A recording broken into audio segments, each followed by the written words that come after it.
The letter caught fire before the regret did. Its edges curled into glowing ash as Alpha King Kieran Ashencrest watched the final words his fated mate had ever written disappear forever. By tomorrow night's full moon, the last woman who had ever called him her destiny would be beyond saving.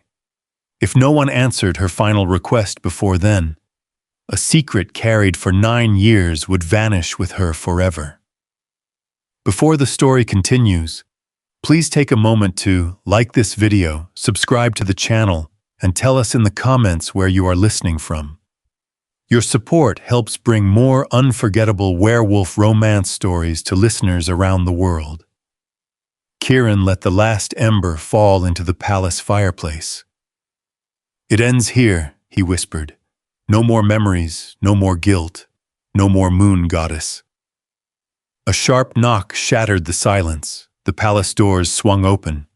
A little girl stood alone beneath the pouring rain. Her clothes were soaked. Mud covered her small boots. An ancient silver moon pendant rested against her chest. She looked directly into the king's golden eyes. "My name is Arya," her voice never trembled. "My mother said you would burn her last letter." Kieran's heart stopped. The child slowly held out another sealed envelope. "She told me to bring this one instead. If you still remembered how to become my father." Around the pendant, a faint silver light awakened beneath the full moon, somewhere far beyond the palace walls. An old promise refused to die. The mother who never stopped waiting, 9 years earlier, the moon goddess did not answer Lyra Moonshadow with thunder. She answered with silence. Silence as Alpha King Kieran turned away from the sacred moon altar. Silence as the elders declared that politics demanded a stronger alliance than destiny. Silence as the palace gates closed behind the woman carrying his unborn child. No wolf challenged the decision. No noble questioned the decree. No one noticed the quiet way Lyra placed one trembling hand over her heart before disappearing into the endless forest. She carried no crown, no servants, no guards, only hope. And hope grew heavier every passing mile. Winter arrived early that year. The abandoned hunting cabin where Lyra sought shelter barely kept the wind outside. Rain leaked through the broken roof. The fireplace smoked more than it warmed. Her food disappeared long before the snow did. Many nights she drank only melted snow to quiet the hunger twisting inside her stomach.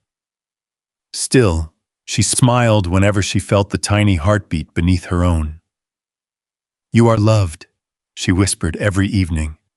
"Even before the world knows your name." Months later, a little girl entered the world beneath moonlight instead of palace lanterns. There were no royal physicians, no celebrations, only an elderly midwife who happened to find the lonely cabin. After following the sound of a newborn's first cry, "You should name her," the old woman said gently. Lyra kissed the baby's forehead. "Arya, because every beautiful song deserves someone willing to hear it." The child opened brilliant golden eyes, the same golden eyes that belonged to her father. Lyra closed her own before tears could fall. "I hope you inherit his kindness, not his regrets." Years passed quietly. The cabin slowly transformed into a modest home. Lyra planted vegetables behind the house. She gathered herbs from nearby hills. She treated injured travelers who could not afford physicians. Most paid with bread. Some paid with firewood. Many had nothing at all. She healed them anyway. Arya grew beside her, curious, fearless, compassionate. Whenever strangers arrived hungry, Arya shared her own meal first. Whenever injured animals wandered into the garden, she sat beside them until they trusted her enough to rest. "You always help," one traveler observed. Lyra smiled softly. "My daughter watches everything I do. I hope she remembers kindness longer than hardship." Yet hardship never truly left. Every few months, another village disappeared. Another family vanished. Rumors spread across the countryside. Unknown hunters searched endlessly for children carrying rare moon bloodlines. No one understood why. Lyra did. She packed their belongings before sunrise, again and again and again. Arya never complained.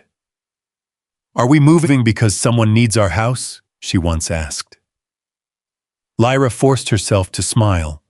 Something like that. The child accepted the answer. Children often accepted mysteries adults could never bear. One autumn evening, as rain tapped softly against the windows, Arya discovered a wooden box hidden beneath her mother's bed. Inside rested only three objects: a faded royal cloak, a dried white moonflower, an ancient silver pendant shaped like a crescent moon embracing a tiny star. "What is this?" Arya asked. Lyra froze. For several heartbeats, she simply stared at the pendant. "It belonged to your grandmother," she finally answered. "It has protected our family for generations." "May I wear it?" Lyra hesitated, then slowly nodded. "Never remove it. No matter what happens." Arya fastened the pendant around her neck. The silver immediately became warm against her skin. Neither of them noticed the faint pulse of moonlight glowing inside the ancient metal before disappearing again.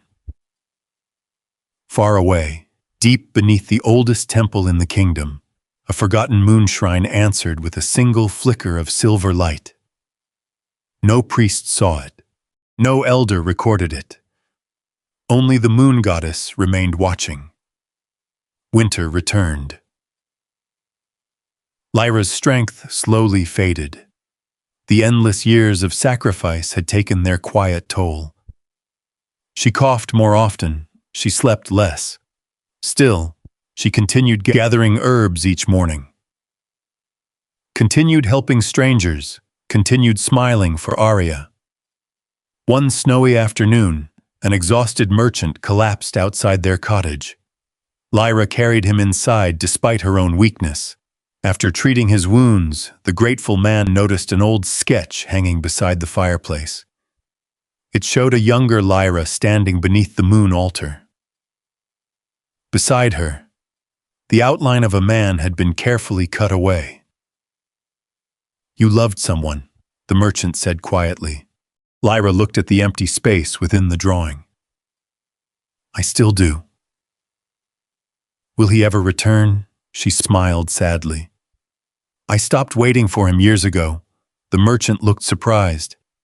"Then why keep the picture?" Lyra turned toward the window where Arya laughed while building a snow wolf.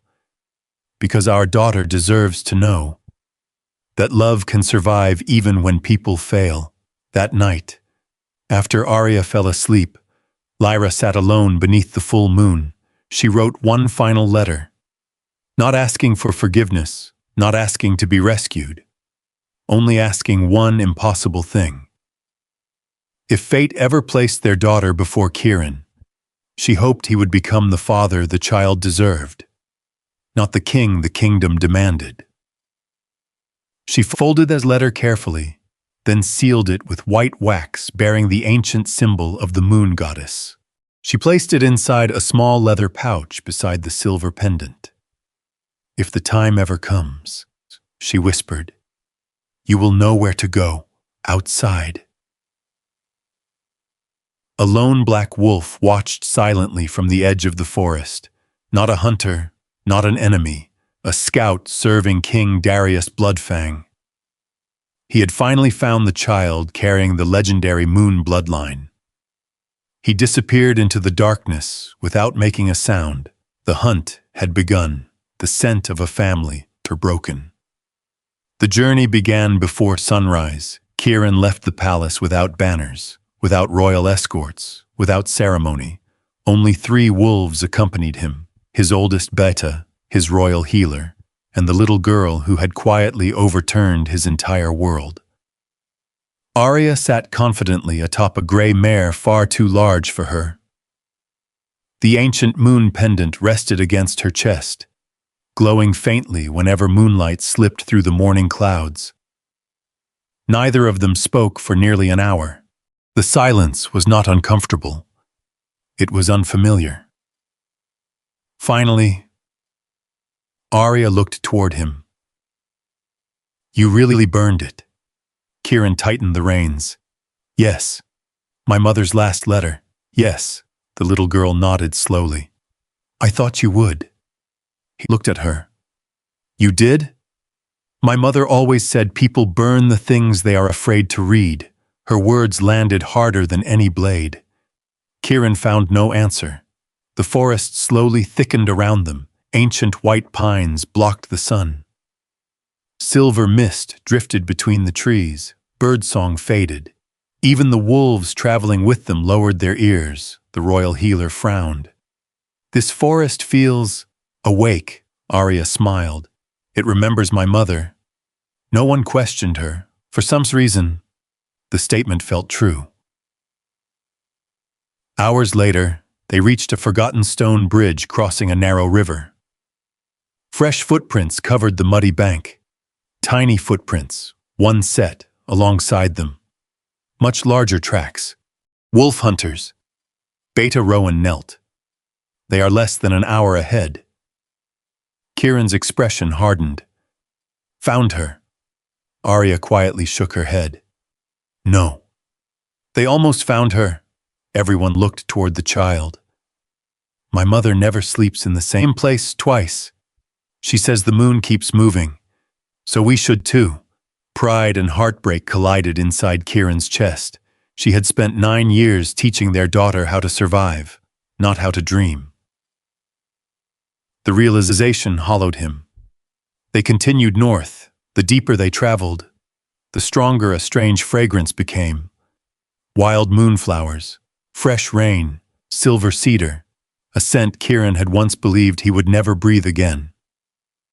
His wolf suddenly stopped walking, not physically, spiritually. Inside his soul, the ancient beast lifted its head, waiting, listening, remembering. "Mine."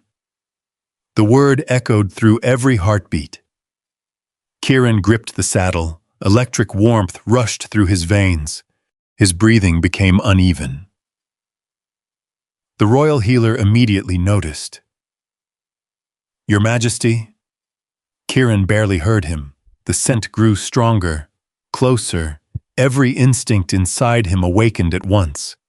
His wolf released a deep, involuntary purr that no human ears could hear. Only one soul in the world could. Far beyond the trees, a woman gathering medicinal herbs suddenly froze. A woven basket slipped from her hands. Bundles of lavender scattered across the forest floor. Her heart skipped once, then again. She pressed trembling fingers against her chest. "No," she whispered. "It cannot be." The forgotten moon bond awakened, not violently, tenderly, like a heartbeat returning after years of silence. Lyra closed her eyes. The fragrance reached her. Cedar, winter smoke, mountain wind, and beneath it all, him. Tears filled her eyes before she understood why. Miles apart, neither could see the other, yet both knew. The moon goddess had never severed their bond. She had only hidden it beneath years of sorrow. Back on the forest trail, Kieran slid from his horse.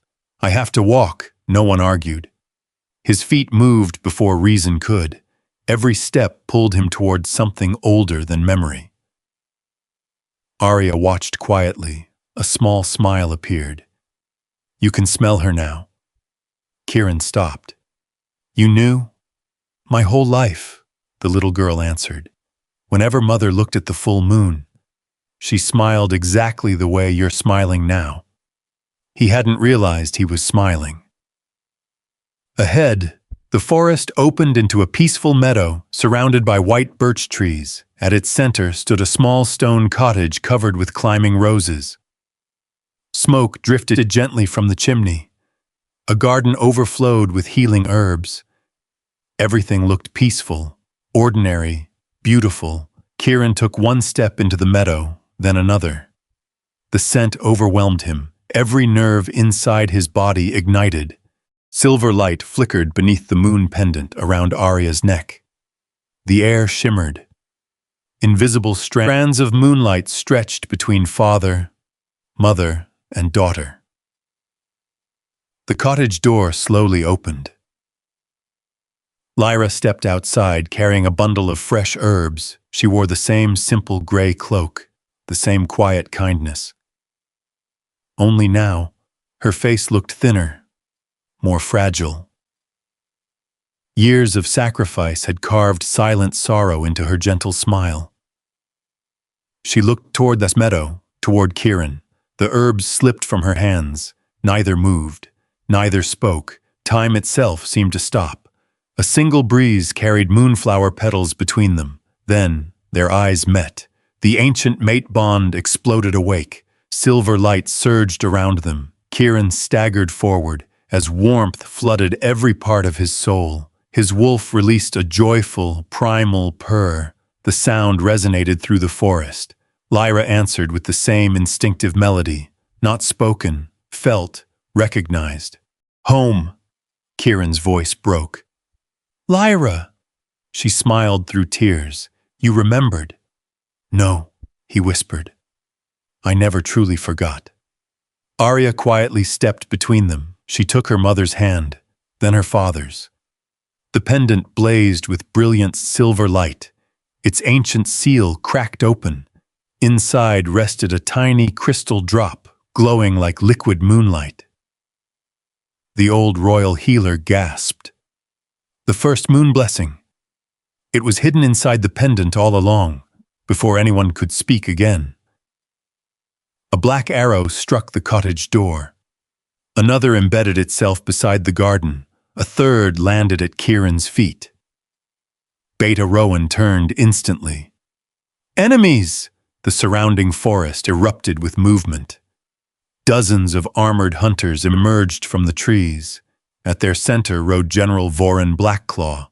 He slowly drew his sword. There they are. The Alpha, the Luna, and the Moonchild. He smiled coldly. This time, none of them leave alive. The first volley darkened the sky. Black arrows rained over the meadow. Children's laughter had filled the valley only moments before. Now, only silence. Then, "Protect Arya!" Lyra threw herself toward her daughter. Kieran moved even faster. The Alpha King caught 3 arrows in midair before they could reach the child. The remaining shafts shattered against a wall of golden energy that erupted around his family. General Voran Blackclaw laughed. So the legends were true. The Alpha King finally remembered his mate. He raised his sword. "Kill them all!" The forest exploded. Hundreds of armored hunters charged through the trees. War wolves roared. Steel flashed beneath the morning sun. Kieran stepped forward. "No," his voice carried across the battlefield like rolling thunder. "You came for my daughter. You hunted my mate. You crossed into my kingdom." His amber eyes ignited. "And today, you answer to me." The earth shook. A wave of alpha authority erupted from his body, invisible, ancient, absolute. The nearest hunters collapsed to one knee before they understood what had happened. Their wolves whimpered. Several horses refused to advance. Even seasoned commanders struggled to breathe. General Voran gritted his teeth. "Stand! No Alpha can command Bloodfang warriors." Kieran took another step. The pressure doubled. Stone cracked beneath his boots. Branches snapped overhead. The air itself seemed too heavy to move. Dozens of enemy wolves lowered their heads without permission. Instinct had defeated loyalty. Behind Kieran, Arya clutched her mother's hand. "Mother, father is angry." Lyra knelt beside her. "No," she whispered gently. "He is afraid. Arya blinked. Afraid? Lyra nodded. A father protecting his child always is. Those words reached Kieran. Something inside him shifted. 9 years ago, he had feared losing a kingdom. Today, he feared losing 2 people. He knew which fear mattered. General Voran roared, "Silver chains!" Hidden soldiers emerged from the trees carrying enchanted moonsteel nets. They launched them toward Arya, toward Lyra, toward the Moon Pendant. Kieran vanished. For one impossible heartbeat, only wind remained. Then he appeared directly in front of his family, the silver nets wrapped around his arms instead. Golden runes blazed across his royal armor. The enchanted chains glowed red, cracked, then burst apart into harmless fragments of silver dust. Every hunter froze. General Voran stared. Impossible. No one breaks moonsteel. Kieran slowly lifted his head. I did not. My family did. He turned slightly. Behind him, Lyra had placed one hand upon his shoulder. Arya held the ancient pendant against her heart. The 3 moon bonds resonated together. Silver light flowed from mother to daughter to father. The broken chains had not yielded to strength. They had yielded to unity. Far above, the clouds separated. Sunlight mixed with brilliant moonlight. Although it was still morning, the entire valley glowed. Beta Rowan looked upward in disbelief. The moon goddess. She is witnessing this, General Voran snarled. Enough! He charged personally. His enchanted blade screamed through the air. Straight toward Lyra, Kieran intercepted it. Steel met steel. The collision sent a shockwave across the meadow. Trees bent. The river surged. Birds scattered into the sky. The duel lasted only seconds. Voran attacked with relentless precision. Every strike carried years of battlefield experience. Kieran answered every blow, not with anger, with certainty. One final clash echoed across the valley. Voran's sword shattered. The broken pieces fell harmlessly into the grass.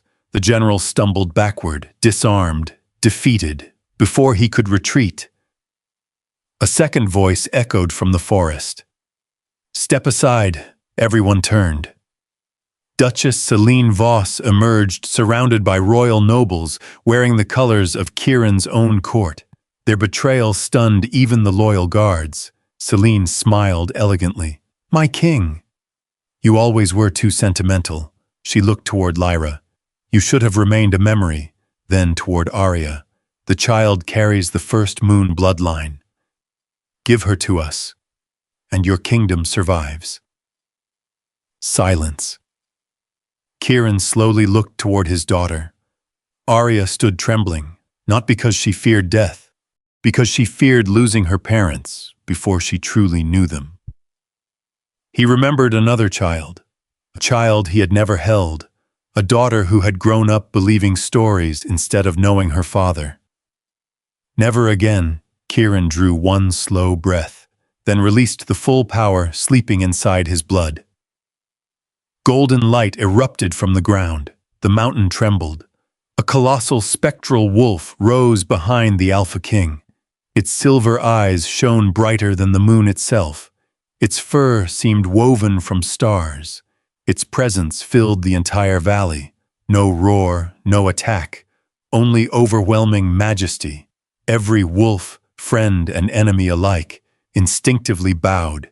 Even Selene's loyal warriors dropped their weapons. The ancient guardian looked down upon Arya, then gently lowered its enormous head. The child reached out.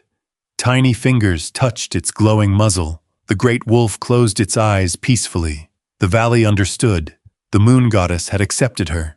Arya was not merely the Alpha King's daughter. She was the living heir of the first moon. Selene's confidence finally broke. Kill the child! No one moved. The hunters looked at one another, then at the frightened girl, then at the spectral guardian standing protectively behind her. One by one, weapons fell into the grass. General Voron lowered himself onto one knee, not before Kieran, before Arya. I will not raise my sword against a child blessed by the moon. Another commander followed. Then another.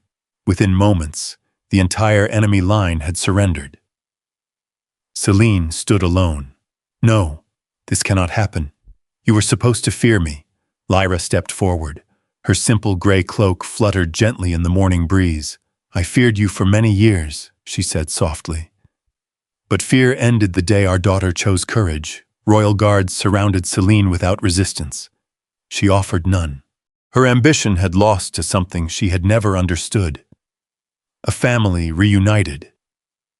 As the battlefield fell silent, the spectral wolf dissolved into thousands of silver lights drifting toward the heavens.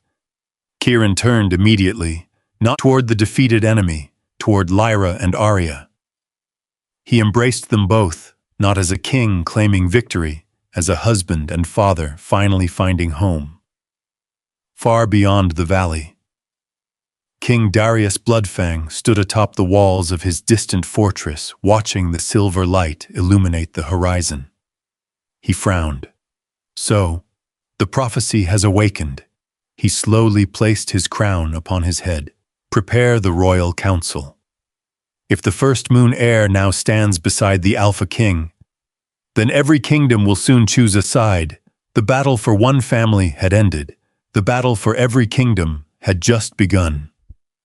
Silence settled across the valley, not the silence of fear. The silence that follows a storm when every heart is trying to believe it has truly survived. Morning sunlight filtered through broken branches. The meadow still carried the scars of battle. Shattered weapons lay scattered among crushed wildflowers. The cottages still stood. The children still lived. That alone felt like a miracle. Arya slowly released her mother's hand. She looked around at the frightened wolves who had surrendered, at the wounded royal guards. Without saying a word, she walked toward an injured young soldier lying beside a fallen oak. The guard tried to sit upright. Your Highness, you should stay back. Arya knelt anyway.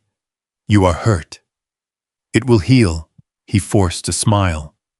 You almost died protecting me. The little girl gently placed a clean strip of cloth over the wound on his shoulder. My mother says heroes deserve someone to care for them too. The young guard's eyes filled with tears. Across the meadow, Lyra watched quietly. She learned that from you. Kieran turned toward her. No, he whispered. She learned it from both of us. For the first time in 9 years, those words felt true. Royal guards from the capital soon arrived through the eastern pass. Hundreds of them, sect elders followed, then village leaders, then ordinary citizens who had heard unbelievable rumors spreading from one settlement to another. The lost Luna had returned. The Alpha King's daughter lived. The first moon bloodline had awakened. No one wished to fight. They came to witness the truth with their own eyes. General Voron remained on one knee before the moon meadow. His broken sword rested across both hands. I surrender. He spoke clearly enough for everyone to hear. I was taught strength meant obedience. I was wrong. He lowered his head toward Arya. The child I hunted showed greater courage than every warrior I commanded. Kieran studied him for several moments. You chose surrender when you still possessed the strength to continue. Voron nodded. I could not order another attack against a family. You remembered your honor, Kieran replied quietly. It arrived late, but it arrived. Nearby, royal guards escorted Duchess Selene Voss forward in silver restraints. She no longer carried herself with elegance, only exhaustion. The years of manipulation had finally collapsed beneath their own weight. Elder Orion, the oldest judge of the Moon Council, stepped into the center of the valley carrying the scroll of royal judgment. For 9 years, he declared, The crown believed political survival demanded the rejection of destiny. He slowly looked toward Kieran. The kingdom now understands that fear was the true enemy. His gaze shifted toward Selene. You deceived your king. You forged alliances through lies. You separated a family chosen by the moon goddess. You endangered an innocent child for power. Selene closed her eyes. I believed stability required sacrifice. No, Lyra answered gently. You believed other people should make the sacrifice. Those simple words echoed more powerfully than any accusation. Elder Orion unrolled the ancient scroll. Duchess Selene Voss. You are stripped forever of your title, lands, influence, and noble privileges. You shall spend the remainder of your life restoring every sanctuary, school, and refuge destroyed by your political ambitions. You will never again decide another child's future. Selene lowered her head. No argument remained, only regret. The elder turned toward General Vorin. You crossed our borders with an army. You hunted a child. But you refused to continue once truth stood before you. You will devote your remaining years to protecting the frontier you once threatened. Vorin bowed deeply. I accept. Justice ended. No celebration followed, because justice was not revenge. It was restoration. As the crowds slowly dispersed, Kieran wandered toward the quiet river where Lyra stood alone beneath a flowering moon willow. Its silver blossoms drifted across the water like tiny stars. She never turned around. I wondered how long it would take, she said softly. Kieran removed his royal cloak, then his ceremonial sword. Finally, he removed the crown of ashen crest itself. He placed all three upon the grass. Then the Alpha King lowered himself onto both knees before the woman he had once abandoned. His black armor still carried deep scars from the battle. Dried blood stained his hands where he had shielded Arya from the hunters. His voice trembled. When I rejected you, I believed I was saving the kingdom. He lowered his head. I did not understand that I was destroying my own family. A tear landed upon the silver blossoms below. You carried our daughter. You carried our hope. You carried every burden that should have been mine. He closed his eyes. I cannot return your lost years. I cannot erase the nights you faced alone. I cannot give Arya the childhood I stole from her. His breathing faltered. But if there is still one place beside you, allow me to spend the rest of my life earning it. Lyra remained silent. For a long moment, only the river answered. Then gentle footsteps approached. Tiny hands rested upon Kieran's shoulders. Arya. She stood between her parents, looking first at her father, then at her mother.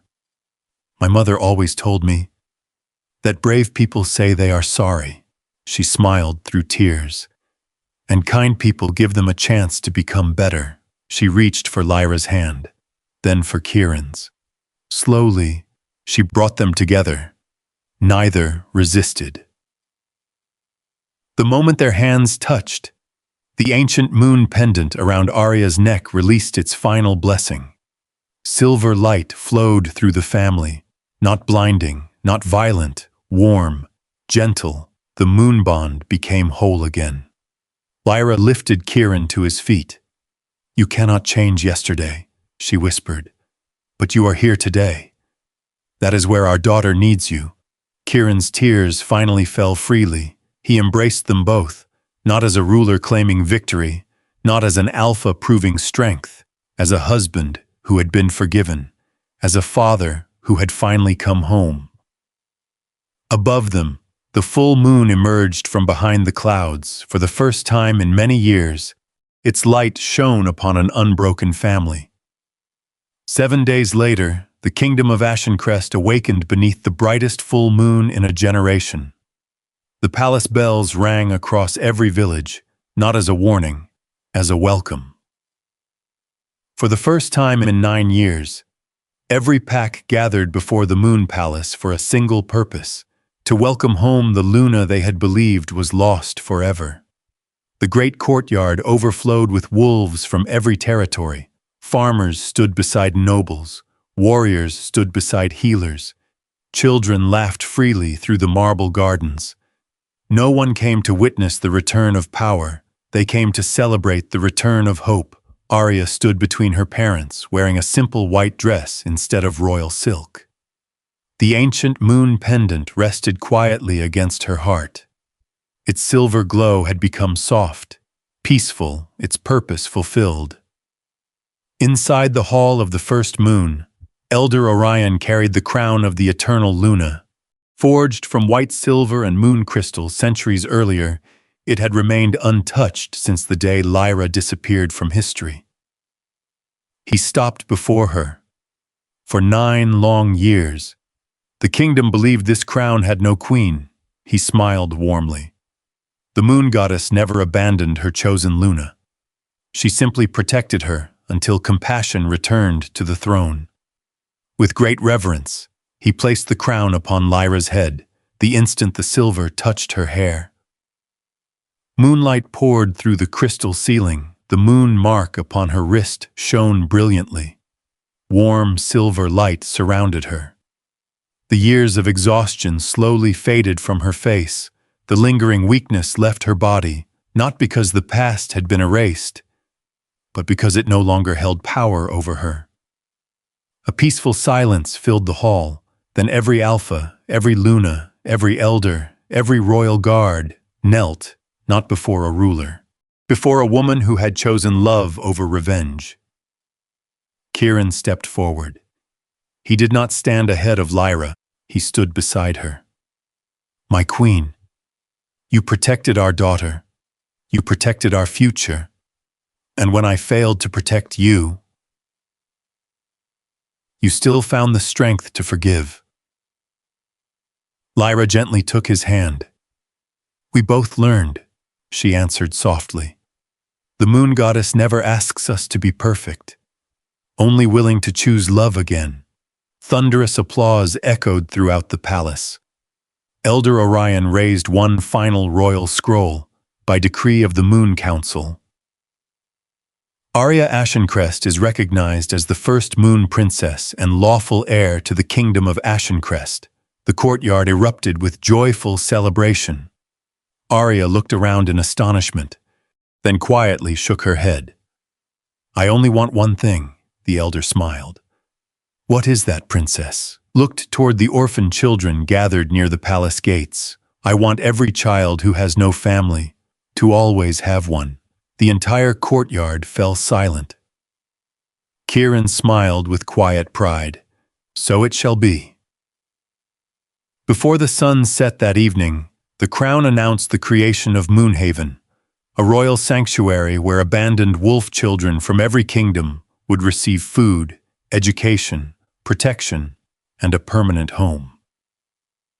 Lyra would guide it. Arya would grow up among the children she had once called friends, and Kieran would ensure no child ever again suffered because adults chose fear over compassion.